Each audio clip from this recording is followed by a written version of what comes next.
Welcome to Devil's Night at the Hotel Cortez. It is called American Horror Story. They better come up with the goods on Halloween.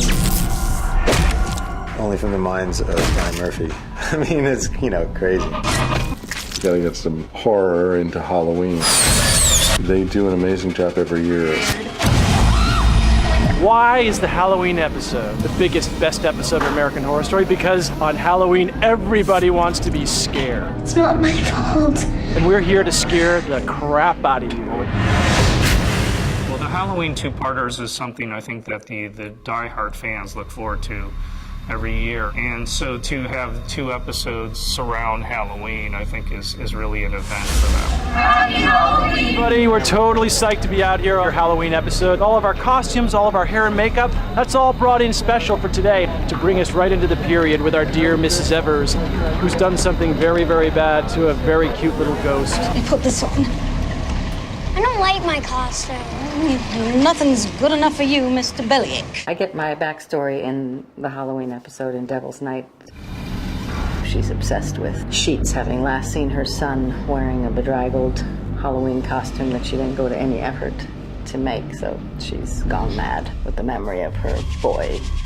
We always start gearing up for the Halloween episodes weeks ahead of time because they are always really big. It's a lot of building. This year, because we were shooting many episodes at once, I have to give the credit to Marisa and her crew. They kind of spearheaded the whole thing. The Halloween costumes were sourced from all over Los Angeles. We pulled in from all the period costume houses. We had various characters that we wanted to fit, and then there was some characters that the director wanted and that were in the script. The Marie Antoinette character, who interacts with Miss Evers. Look at you, Molly Wilkins. You must have been sewing for months. Each piece of costume has a very, not only Hollywood historic reference for costumes, but a film historic reference. So everything you see everybody wearing has worked before in some movie throughout history. So much to do before the shindig tonight and so little time. The master will be very, very upset if his table isn't perfect. His autumnal banquet is the event of the year. Well, this season of American Horror Story, in a lot of ways, is a return to the idea of a pure horror show, which I think the fans were very excited about. So the Halloween Part 1, which had the dinner party of serial killers, was unique and unusual. Devil's Night. I have a standing reservation. Not to get sacrilegious, but it's kind of the last supper of serial killers. I mean, it's the most twisted, debaucherous kind of core of an idea you can think of, where every Halloween, every Devil's Night, the owner of the hotel amasses this dinner party of the world's worst human beings, these serial killers. This is an awesome episode for Halloween because it's a best of serial killer collection, and they're all around a table together just talking about their trade with such honor and respect for each other, which is just so messed up. There's Richard Ramirez, John Wayne Gacy, Jeffrey Dahmer, Eileen Wuornos, the Zodiac Killer. Ryan brings everyone to the table and then just lets it go and just sees what happens. It's pretty intense. Mr. March. James Patrick March. The very same. His annual Devil's Night soiree is the event of the season. Evans' character, who was the original owner of the hotel, he organizes this dinner and hosts us, and then you find out all sorts of things about what a huge influence his character has been. He taught us all. He's a genius, like Galileo or Peter Frampton. Hey, sailor. This is my 13th year coming, because it's 13 years since Eileen Wuornos was killed, and for the purposes of this episode, it's definitely her favorite night of the year. This is what? Your 10th year with us at the hotel? Lucky 13th. Ooh. Getting into that dinner table scene was also a challenge because essentially what you have is a bunch of people sitting at a table for a large stretch of the episode. And to make it visually compelling and to get across the personalities of these people takes some massaging and time and work, because you really want to nail the performances. And I think Lonnie did exactly that. You know, what he did as a director was brilliant. It's a pretty very complicated, fascinating, tragic story. I never thought that I would raise a glass to any man, but... And I'm the only woman in the room. So that's kind of fun too, but they definitely treat her like one of the guys for the most part.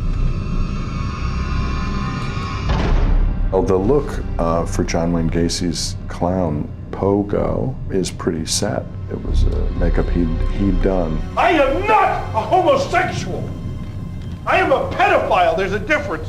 My favorite thing is that he had in his front room a tiki bar that he built in his rec room. For this scene, I'm carrying a zombie drink with a little umbrella and a piece of pineapple and some mint that brings that tiki bar to the hotel. I don't eat salad. Jeffrey likes dark meat. When we first started playing the scene, I realized we don't know where any of them have come from. And then I realized, as we were playing the scene, I realized I, as Jeffrey, didn't know where I was coming from. I had some sense that I was dead. I had some sense of all the terrible things that I had done, but suddenly I'm at this dinner table and I have some vague recollection of this happening every year. But in between, they probably are burning in hell somewhere, suffering horrible torment. But this one day a year, they get to kind of celebrate their true nature, which is messed up. Everyone that knows Richard Ramirez, the Night Stalker, the minute I mention his name, they freak out. He literally was terrifying for so many people because he had no pattern. There was no pattern to his killings, and it was so violent and so vicious. Shut up. Swear to Satan you won't scream, or I'll kill you. I sent a selfie in my costume to my wife, and her text back was, "Don't come home." She was like so freaked out. I think what Ryan's done, I think he's made like the ultimate Halloween episode ever. Nothing would please me more if you could stay and join me for dessert. In room service, Iris is turned and comes to the realization that the child never loved her back. So, when she had decided to commit suicide in the previous episode and then is turned by her son who has a change of heart, it creates this vortex in her life, certainly, and finding the center for her to go forward and exist in this world became the focus of her character in my episode. It's time to stop taking shit. How about you start by teaching that hipster couple some manners? And exploring that with Kathy and being able to talk with Kathy as a director about her character and how I see her character reaching this transformation and ultimately the victory, and I do consider it a victory when she mercilessly slaughters the two hipsters, was very cathartic. I wanted it to be this moment of incredible emotional release. I want to thank you, Liz. Sincerely. Your words truly resonated with me. Sweet of you, doll. No, really. I'd worked with Darren certainly before on Glee, and I'd worked with Jessica Liu on the pilot for The New Normal. So it was nice having the two of them play the hipsters because they are completely unlike the characters they were playing. How can I help you? We were wondering if you had any special rates for, like, influencers. We would like a room. And a discount. These guys aren't hipsters. They're just assholes. I hope this suits you. Entitled little shits. That line might be used by one Kathy Bates when she does the deed. Are these the only towels? They're made of, like, sandpaper or something. I'll send up some extras.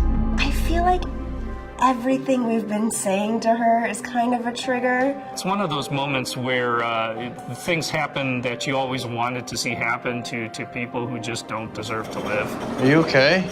You seriously look terrible. I'm not trying to be a dick. I just don't know if you're ill or something. It's common courtesy to tell us if you're handling our food. I'm not sick. The joy of being able to make it bloody and gory is certainly fits into the horror elements of the show.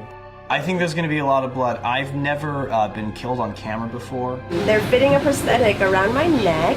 I'm gonna spend some time in makeup. They're really awesome, creative, talented people. They fit me in yesterday for a latex prosthetic neck piece. So, and then like blood is going to spurt out of that. And that is what the corkscrew is actually going into, not my actual neck. Thank God. Oh my God. You almost sliced off my toe. Are you Alzheimer's? I'm sorry. It was an accident. There's always some discussion about, okay, well, how far is too far? You know, how far do we take something and, you know, how much do we hold back? I feel like let the blood flow. I want to see that blood just spurting all over the room. It's just tremendous fun for the fans and certainly fun for us when we shoot it. You know, when we get a really great throat slit and Mike McCash is pumping that canister and the blood just starts pouring out, we're just like, yes, yes, that's what it's all about. When it comes to American Horror Story's blood gags, there's a lot of factors that come into play. There's the bladders that we put under the piece, there's the thickness of the blood, there's the pressure behind the blood.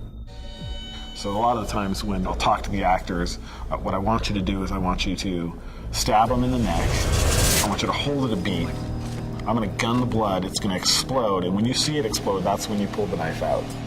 So, you know, there's a lot of small things that you have to take into consideration when doing a blood gag. You don't want to pull the knife out too quick and there's no blood for a half a second. You know, you want it to be explosive. Very much.